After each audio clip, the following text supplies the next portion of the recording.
ఇంద్రలోక భవనాన్ని ఈడ్చుకొచ్చి గదిలో మార్చి మళ్ళీ కట్టారో ఏమో మాయజాలము తెలుసు మంత్రకారడి తెలుసు రెంటి కన్న ఇది ఇంకోటేమో నీలాకాశం నేలాకొస్తే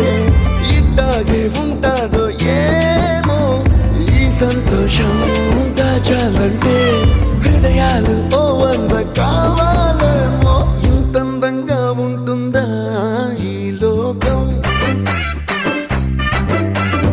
ఇన్నాళ్ళు ఈ మనసుకి తెలియాలేదే పాపం